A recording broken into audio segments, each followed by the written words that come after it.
के नज़दीक तो ऐसा कुछ था। आपने बुशरा बीबी का ज़िक्र किया, मैं सवाल कर लेती हूँ।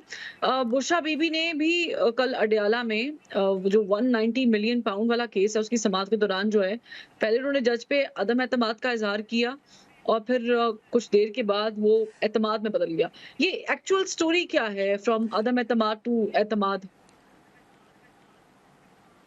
देखें, मैंने जब ये इनकी इसी केस में अलकादर ट्रस्ट केस के नाम से ये मशहूर है, जो जी, 190 मिलियन पाउंड जो लंदन से अल मशरिक बैंक से मलिक रियाज की फैमिली के अकाउंट्स में से सीधा सुप्रीम कोर्ट में वो रकम तरसील हुई नेशनल क्राइम एजेंसी के और मलिक रियाज के जो मुआहदा हुआ था, और जिसको अदालत वहाँ की लंदन की डिस्ट्रिक्ट कोर्ट वेस्टमिनिस्टर ने उसको जो है तस्लीम करके कबूल करके वो पैसा भेजा था, जिसमें इमरान खान और बुशरा बीबी का कोई लेना देना नहीं था, ना कोई गेन था। और उसको पहाड़ बनाया हुआ था और खोदा पहाड़ और निकला चूहा।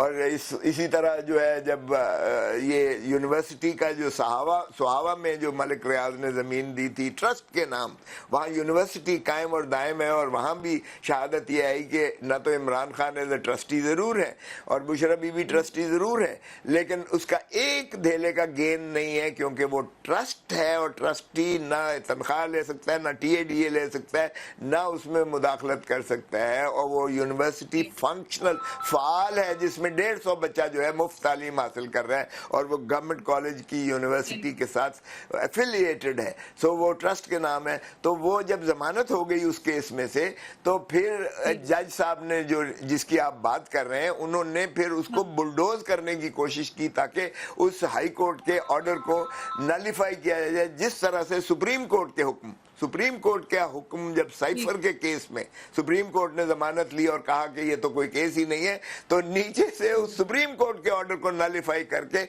उस जज साहब ने नीचे ट्रायल कोर्ट ने, जिनके खिलाफ अब अदम एतमाद की दी है, ट्रायल कोर्ट ने जो है उन्हें सजा करके सुप्रीम कोर्ट के ऑर्डर के बावजूद उनको जो है सजा कर दी। अब भी यही वो काविश रिपीट सीन होने जा रहा था। एक और सवाल इस पे कर लेती हूँ।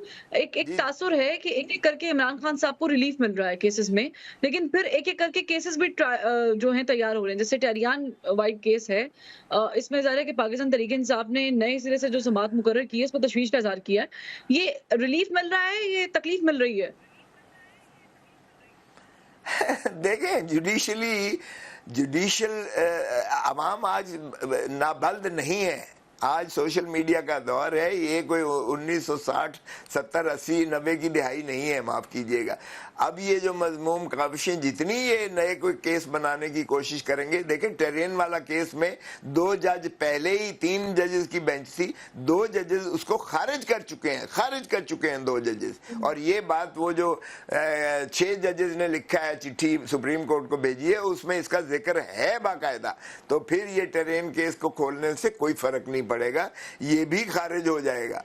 और इसलिए अगर कोई नया केस अब बनाते हैं तो वो बदनीयती पर मबनी मुतसव्वर होगा, और एग्जीक्यूटिव के इस फैसले को या एस्टेब्लिशमेंट की इस काविश को जो है फिर अदलिया इंशाल्लाह आप देखेंगे कि जल्द ही उसको मुस्तरद करके फिर उन्हें जो है, अब ये कहना कि रिलीफ दिया, देखें रिलीफ नहीं है, ये तो हमें 11 महीने 10 महीने अंदर रखने के बाद, अब 1 साल के अंदर रखने के बाद, अब इन्होंने जो है डॉक्टर हमारी जो यहाँ यास्मीन है या वो हमारे चीमा साहब हैं, उनकी जो जमानत ली है उसमें कहा है ये तो बनता ही नहीं था। ये अब 1 साल के बाद आप कह रहे हैं कि ये गलत फैसला, गलत इतलाक हुआ है कानून का और गलत इतलाक हुआ है उन वाकयात का, ये बनते ही नहीं थे।